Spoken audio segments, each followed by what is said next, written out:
Dayon at gumala sa malawak na karagatan. Bitbitin na ang spear gun at ibang kagamitan. Sisirin ang kailaliman, tuklasin at hangaan. Bahura na makulay at mga istang kumikinang. Ano man ang paraan mo, subukan mo na lang manalo. Tara na at hulihin sa paraan mo at diskarte. May laban at malalim, ito naman ang hulihin. Alas 8:25. Medyo malayo ang biyahe. Hanggang kayo. Piliin mong maging parihas ang paraan. Huwag mong sirain ang Let's go! Pagkat na naman lang. sa biyaya na galing sa ating inang dagat. Tayo na at malaman na di tayo isang talunan. Shout out kay Kung nagagamitin ko ngayon, pas mo na yan. Meron kang nagiging apart. Pahinga muna to. Muna ngayon. Muna daw.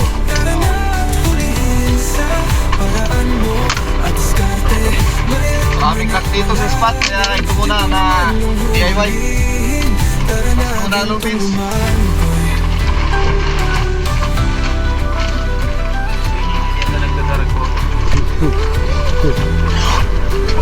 Hindi nakasama yung drunking master.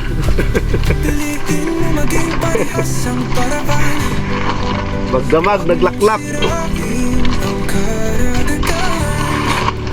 Magpasalamat sa biyaya sa ating inalagan. Tayo na at malaman na di tayo isang talunan. Marami yun. Pagdamag ang pinag-usapan, umpisahan na ang labanan. Alright, let's go! Nabigyan ulit ng biyaya at pag-iingat. Makaulam naman ng masarap mamaya. Ando na si Bro Dave, oh. Ito muna gamit ko yan. Let's go! Life safe!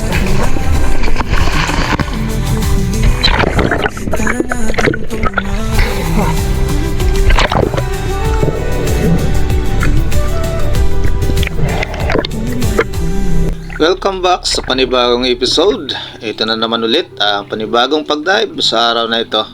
Kasama si Bro Dave at saka ang bangkero. Tatlo lang kami. Hindi na kami lumayo ng pinuntahan dahil medyo malakas ang hangin, malakas yung habagat. At ito na nga, start ng ikasa ang pana para laging nakaready.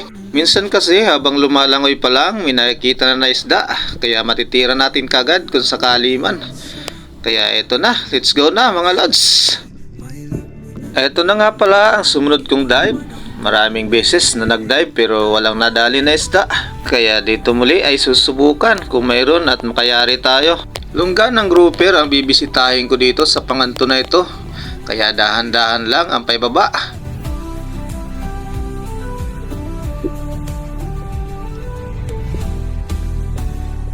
At dito nga ay inisisa ko na kung mayroon talagang laman. Pero habang bumabagsak ako pailalim, napansin ko na walang laman.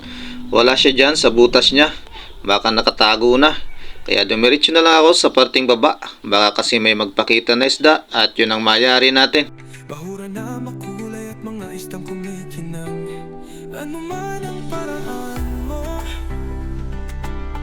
subukan mo na lang manalo. Tara na at hulihin sa Wala talaga sa may bandang harap, kaya bumaling na lang ako sa may bandang itaas na to. At ito ang nakita ko. Isang jobfish ang nandito. Alanganin ang posisyon ng pana, kaya natagalan bago ko naipihit. Dahan-dahan lang dahil alam kong maaalarma ang isda. Napakalapit na sana nito, kung nakaposisyon lang ang pana, natira ko kagad. At ito na nga ang nangyari. Habang ipinipihit ko, hinahabol ko ang pana sa kanya, lalo namang lumalayo. Sa ganitong distansya ng isda, mahihirapan na tayo. Matagal na sa ilalim kaya hindi ko na inantay na bumalik pa ang isda. Sayang naman at hindi natin natira. Kaya dahan-dahan na akong umahon dito mga lods. At habang lumalangoy naman patungo sa isang spot na bala kong puntahan, eto si Bro Dave na daanan ko. May nayari na isang grouper. Black grouper ang natira niya dito mga lods. Malaki na rin. At ayun, napakakapal ng laman. Nakadalawang isda na si Bro Dave kaya panalo. Kamotog.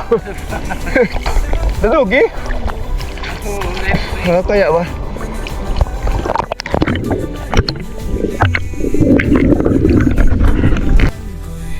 At ito na nga pala ang crack na bala kong puntahan. Dito habang pailalim ako may nakita na kagad ako na isang malaking batfish at palabas na sa crack na ito. Pas tayo sa batfish kaya umabante pa rin ako at sinilip ang crack na ito. Madalas kasi malalaki ang mangrove snapper dito at nakayari na din ako dito ng malaking red bass. Pero nang masilip ko nga, walang laman na malaki. At mayroon dito isang yellow spotted rabbit fish ang nagpakita pero hindi ko muna tinira. Bumaling muna sa ibang direksyon, baka mayroon kasi na magpakita pero wala talaga. Kaya binalikan ko na lang ang yellow spotted rabbit fish na to at ito na lang yung tinira. Nayari naman mga lods. Okay na yan, kakatangay na ng isda pa ibabaw. Malalim pa naman ang crack na ito. Kaya panalo na yan mga lods. Nakayari na tayo ng unang isda. At ito, yellow spotted rabbit fish. Ito yung unang isda sa araw na ito.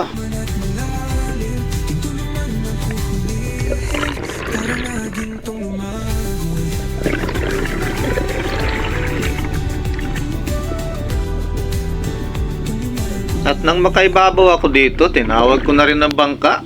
Tanghali na rin kasi yan mga lods, kaya kakain muna. At nakakit na rin si Bro Dave.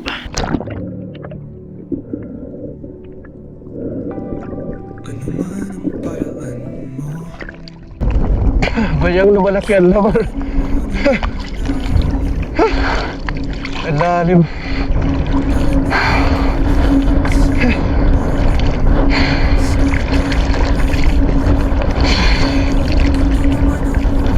Malaki ba?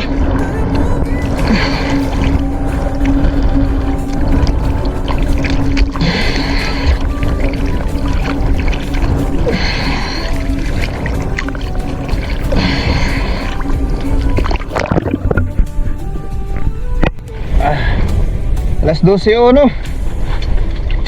Wala pang isda. Si Bro Dave meron na. Pero ako wala pa. Mga ulit, dive safe. Ang platayan na ano? Hindi na daw.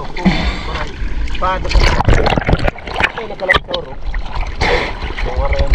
At sa hindi nga kalayuan ng makababa sa bangka, muli akong sumisid dito para makayari man lang ulit ng panibagong isda sa pangalawang baba na ito. Ambush naman ang naging diskarte ko dito. Mag-aantay lang ng dadaan na isda at baka makayari tayo.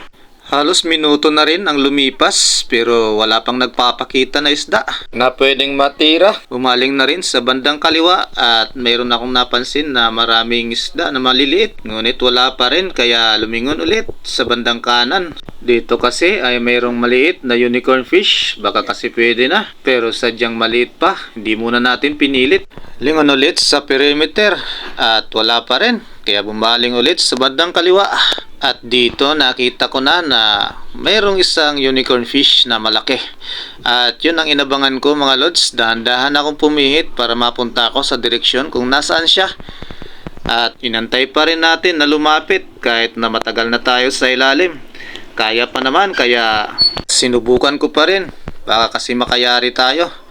At ito dahan-dahan ang lumalapit ng isda na to.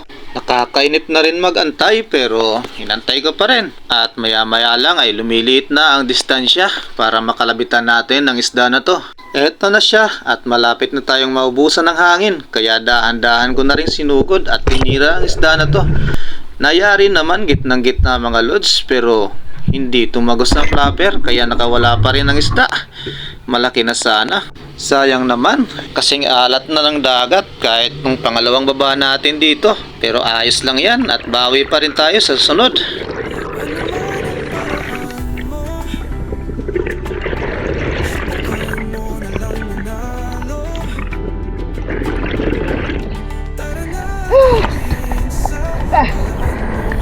Tinagos. Sorry.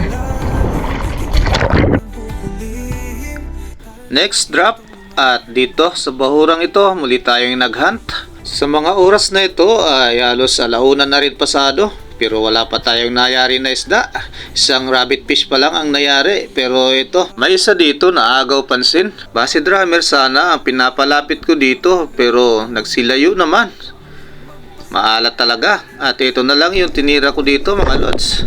Malaki na rin naman kaya ito na lang yung tinira ko. Hanabon ang tawag namin sa isdang ito. Hati ang kulay niya. Malaki na rin to mga lods kaya ito na lang. Matagal bago nasundan ang rabbit fish. Pero panalo na rin to mga lods.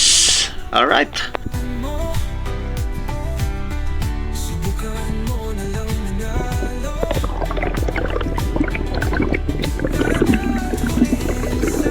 Paraan mo at diskarte. May lakman at malalim. Dito naman ang huhulihin. Tara na gintong lumagoy.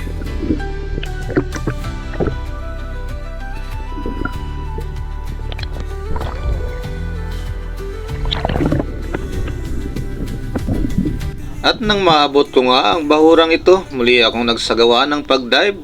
Habang bumubulusok, napansin kong napakaraming maliliit na isda. Surgeon fish ang karamihan at marami ding parrot fish. Tuloy-tuloy na umiilalim hanggang sa may napansin ako sa may bandang kanan.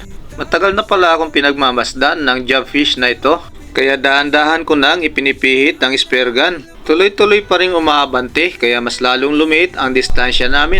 Natira ko kagad ang isda na to mga lods. Kaya panalo, nakayari tayo ng jobfish at malaki na rin. Alright, pangatlong isda natin sa araw na ito. Green jobfish. Ito ang nayari natin. May lakman at malalim. Dito naman ang huhulihin. Tara na gintong lumagoy.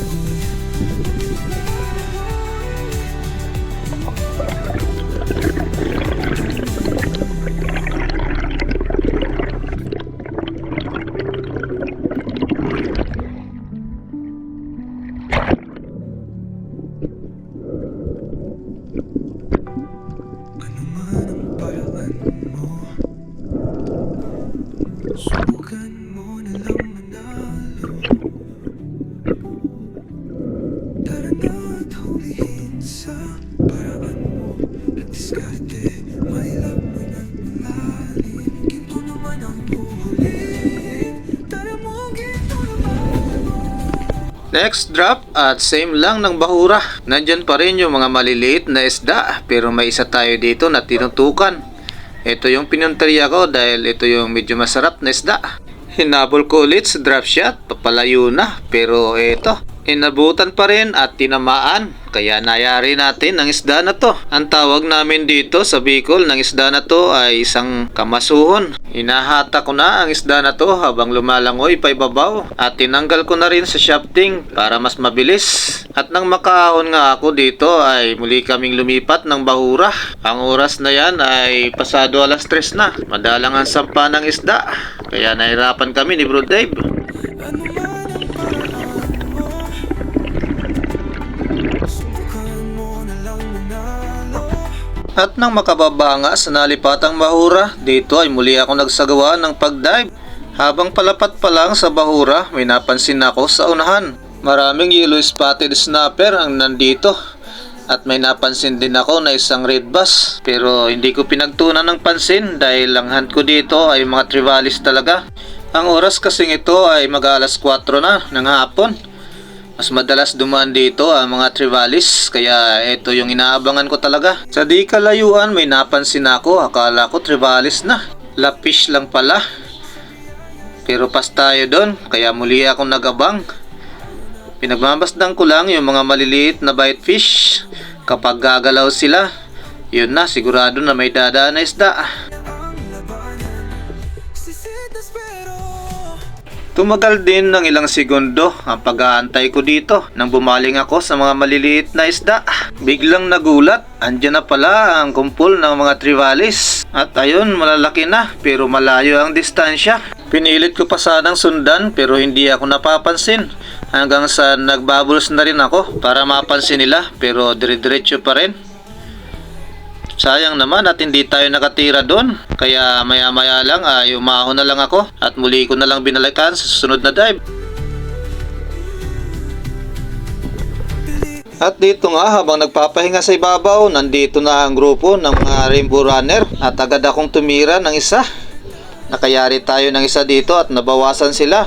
Kaya ayos mga lods. Ito yung unang isda sa hapon na ito. Kaya mayroon na tayong maitutuhog at dagdag na rin to sa isda na nakuha ko kanina. Dagat ang pinag-usapan, umpisahan na ang labanan. Sisid na spero, ano man ang paraan mo. Subukan mo na lang manalo.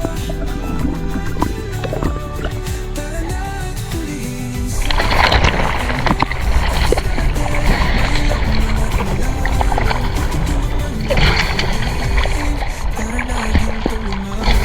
Patay pa!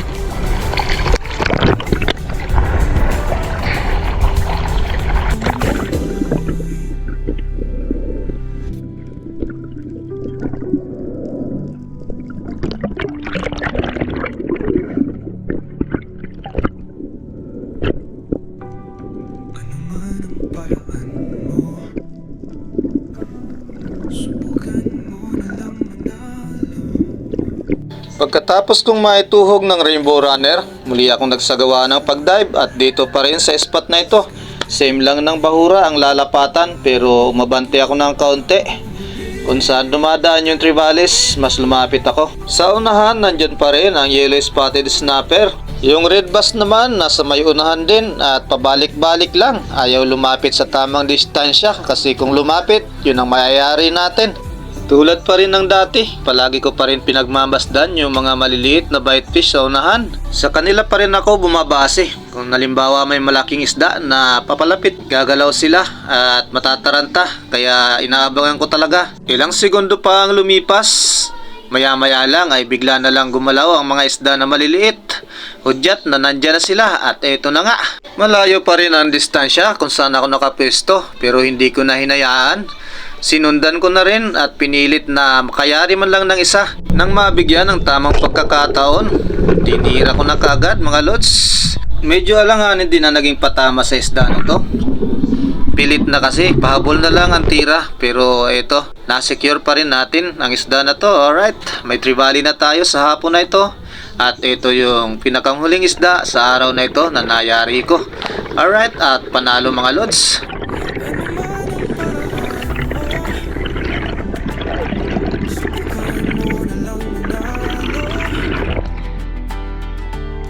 Tara na at hulihin sa paraan mo. At diskarte, mahirap man at malalim. Kita naman ang huhulihin. Tara na gintong lumalanggoy.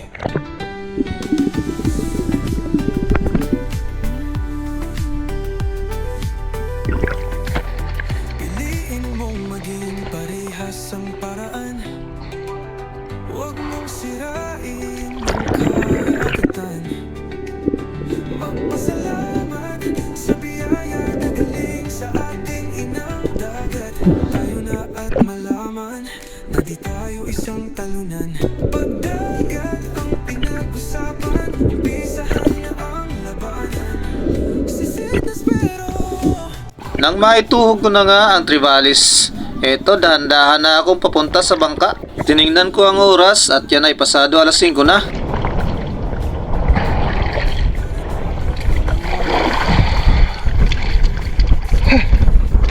Habol pa.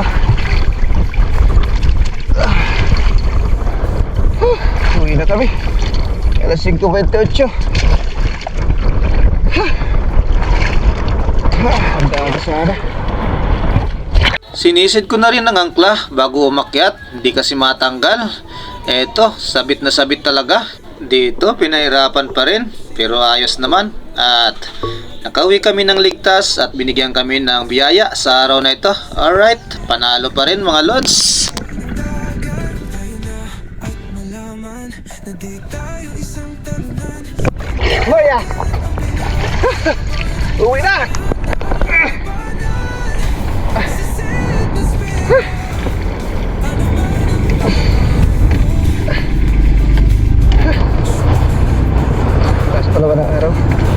lang kami, malapit lang.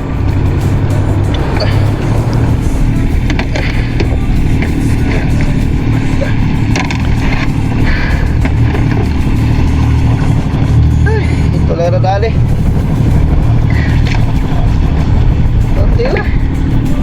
Everything.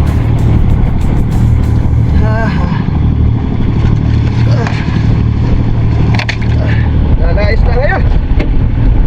Alright.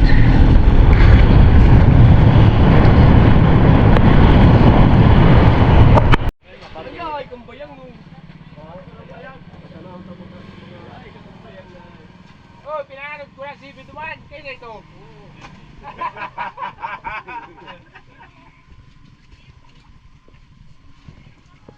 Malaguno pa. Kaya na si Tito. Oto, sa Malaguno. Kay Dave yan, kay Dave.